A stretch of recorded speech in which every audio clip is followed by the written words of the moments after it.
Être affecté dans un établissement de l'éducation prioritaire est loin d'être exceptionnel dans l'Académie de Versailles où l'on recense notamment 24 collèges REP+. Pas facile de s'y retrouver dans l'empilement des dispositifs PLV REP+, surtout lorsque de nombreux établissements relèvent simultanément de plusieurs classements.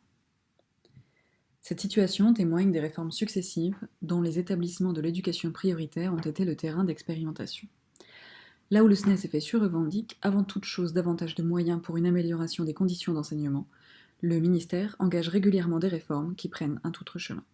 Ainsi, la disparition du classement APV, mis en extinction en 2015, n'a pas été suivie d'un élargissement de la carte de l'éducation prioritaire, dont la refonte aurait dû inclure les lycées.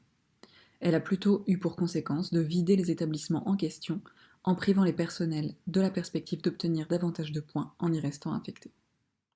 Les bonifications de sortie d'éducation prioritaire concernent les collègues affectés en établissement REP+, ou politique de la ville. Ces bonifications sont attribuées au bout de 5 années d'exercice effectif et continu dans un même établissement. La hauteur des bonifications dépend du classement de l'établissement ainsi que du type de vœu formulé, comme précisé dans le tableau qui s'affiche dans le diaporama. En cas de double classement, par exemple un établissement REP et politique de la ville, c'est le critère le plus favorable qui s'applique en ce qui concerne les bonifications de sortie. Donc, celui de politique de la ville. Le SNES-FSU a bataillé dans l'Académie de Versailles pour obtenir des bonifications de sortie d'éducation prioritaire d'une hauteur significative, notamment suite au doublement des points d'ancienneté de poste en 2019. Le SNES-FSU Versailles a également obtenu en 2019 que des bonifications de sortie de l'éducation prioritaire soient attribuées aussi sur des vœux établissements et des vœux géographiques restreints. Ces bonifications n'étaient auparavant attribuées que sur des vœux larges. Jusqu'en 2019 en effet, les organisations syndicales étaient consultées en amont de la parution de la circulaire rectorale et pouvaient faire avancer leurs revendications. Depuis l'an passé, suite à la promulgation de la loi fonction publique, consigne est donnée au rectorat de ne pas organiser de groupe de travail sur la circulaire rectorale,